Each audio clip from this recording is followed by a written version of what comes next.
Birthday boy rupees কারেন্সিতে ঢ্যাবাস। এটা দেখো তো, লাক্স কলসি।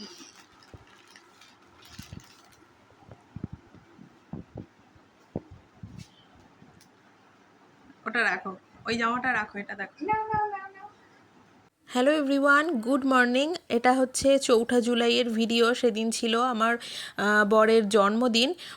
তো তোমরা তো দেখেছো আগের একটা শর্টসে, সকালবেলাতে আমরা রেডি হয়ে পুজো দিতে গেছিলাম আমাদের পাড়ারই শীতলা মায়ের মন্দিরে।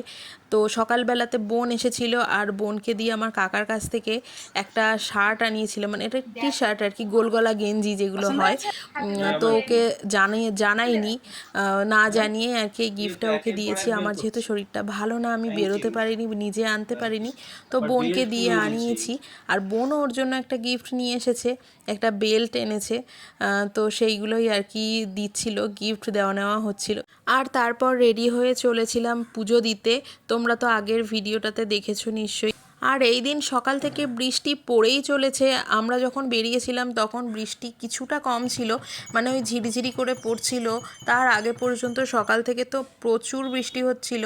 তারপর ভালো মতন পুজো দিয়ে বাড়ি চলে এসেছিলাম।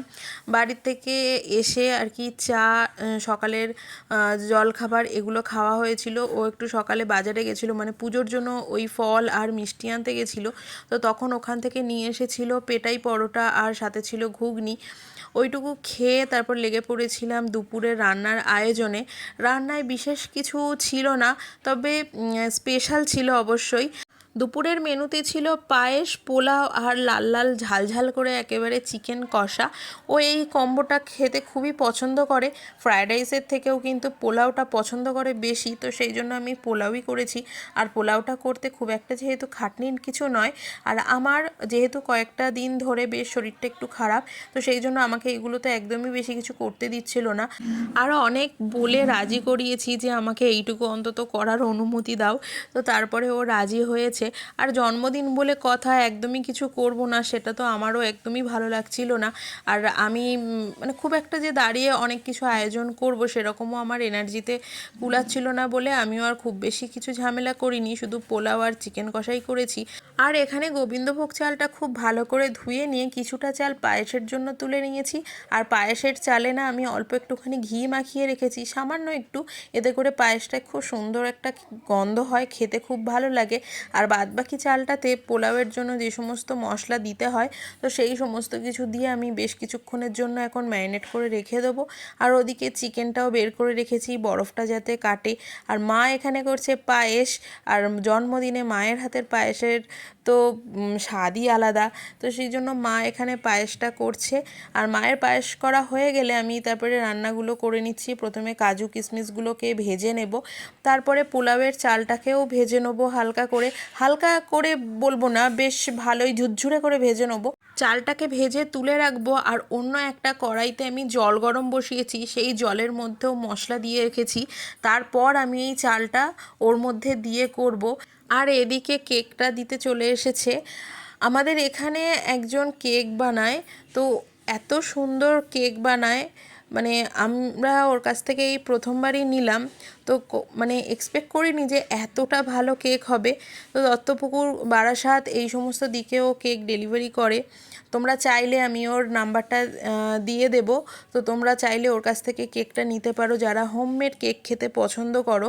আমরা তো এর আগে দোকান থেকে কিনেই আনতাম, কিন্তু হঠাৎ করে মনে হলো যে না, এখানে এনার কাছ থেকে একবার কেকটা নিয়ে নেওয়া যাক। আর সবথেকে বড় কথা, আমি এর আগে জানতাম না যে আমাদের পাড়াতে এমন একজন আছে যে এত সুন্দর কেক আর কি তৈরি করে। তো এরপর থেকে তো ঠিক করেছি আমরা মানে সমস্ত কেক এর কাছ থেকেই নেব। তো ওইদিকে পোলাওটা তো দেখো জলের মধ্যে আমি দিয়ে দিলাম, মানে চালটাকে, পোলাওটা রেডি হচ্ছে। আর এখানে হচ্ছে চিকেন কষা। আজকে ঠিক করেছি চিকেনটা একদম ঝোল করব না, একদম হালকা গ্রেভি থাকবে। দেখবে পোলাও, ফ্রায়েড রাইস এগুলোর সাথে না এরকম চিকেন কষাটা, মানে গ্রেভি অল্প, এগুলো খেতে না খুব ভালো লাগে। তো ওদিকে কিন্তু আমার রান্না কমপ্লিট হয়ে গেছে, সব নামিয়ে এসেছি, প্লেটটা বার করব। আর এই ডিনার সেটটা এবছর মা আমাদেরকে শুধু জন্মদিন বলছি, জামাই ষষ্ঠীতে দিয়েছিল ওকে।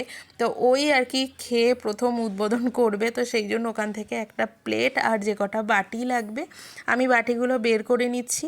এরপর এটাকে ভালো করে ধুয়ে পরিষ্কার করে আমি ওকে খেতে দিয়ে দেবো। ওর জন্মদিনটা যেহেতু শুক্রবার পড়েছিল, তো সেই জন্য মা বাবা আসতে পারেনি। শুক্রবার শনিবার মা বাবা নিরামিষ খায়, তো সেই জন্য শুধু বোন এসেছিল। আর এখন এই থালাগুলো নিয়ে যাচ্ছি, খাবারটা বাড়বো। আর আজকে মারাত্মক বৃষ্টি হচ্ছে, সেই লেভেলের সকাল থেকে বৃষ্টি হচ্ছে, এক ফোঁটা বিরাম নেই আকাশের, মানে প্রচুর বৃষ্টি হচ্ছে। ওর সাথে আমার এই রিলেশান হওয়ার 11তম আর কি জন্মদিন ওর সাথে আমি কাটাচ্ছি। এত বৃষ্টি এর আগে আমি কোনো বছর দেখিনি। হতো আষাঢ় মাস হবে হালকা ঝিরিঝিরি, কখনো একটু বিকেলের দিকে হতো, কি অল্প এক পশলা দু পশলা হতো, কিন্তু এই বছর যে পরিমাণে বৃষ্টি হয়েছে, সন্ধ্যাবেলায় যখন বোন বাড়ি গেছে তখন মানে আমাদের গলি থেকেই মানে গোড়ালি ডুবে যাচ্ছে, এই রকম জল জমে গেছে সারা রাস্তা, এত পরিমাণে বৃষ্টি হয়েছে। তারপর তো শুনলাম যে মানে আমাদের আশেপাশে চারিদিক প্রচুর বৃষ্টি হয়েছে, প্রচুর, মানে এরকম বৃষ্টি নাকি আগামী আরও 3-4 দিন চলবে। তো এই যে দেখো কেকটা এখন কাটছি, কেটে আর কি ওর খাবার সাজিয়েছি তার পাশেই দেব। আসলে রান্নার না অনেক কম করেছি, তো মানে জায়গাটা ঠিক ভরা ভরা লাগছে না, তো সেই জন্য আর কি ভাবলাম কেকটাকেও সাজিয়ে দিই। আর কেকটা দেখো এই ডিজাইনটা পছন্দ করেছি, আমার বেশ এই ডিজাইনটা ভালো লাগলো। মানে সুন্দর, সিম্পল কিন্তু বেশ সুন্দর লাগছে দেখতে। সামনেরটা এরকম গোল্ডেন বল বল দেওয়া, আমার বেশ দেখে পছন্দ হলো কেকের ডিজাইনটা। আর খেতেও কিন্তু ছিল খুব সুন্দর। তো এই যে প্লেট করে সাজিয়ে দিয়েছি, দই আছে, মিষ্টি আছে, পায়েস আছে, এইটুকুই। আজকে খুব বেশি কিছু রান্না করতে পারিনি ওর জন্মদিনে। তো এখন চলো খাওয়া দাওয়া কমপ্লিট করে নিই।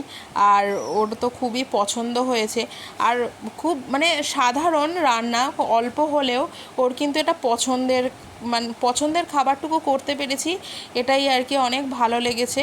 ও ফ্রাইড রাইস থেকে এই পোলাও মাংসটা খেতে কিন্তু পছন্দ করে বেশি। আর তোমরা এখন দেখলে বুঝতে পারবে দুপুর 2-2:30 মতন বাজে, কিন্তু বাইরেটা পুরোটা অন্ধকার, ঘরের যে লাইট তাতে হচ্ছে না, রিং লাইট জ্বালিয়ে আলো করতে হয়েছে, খেতে হয়েছে।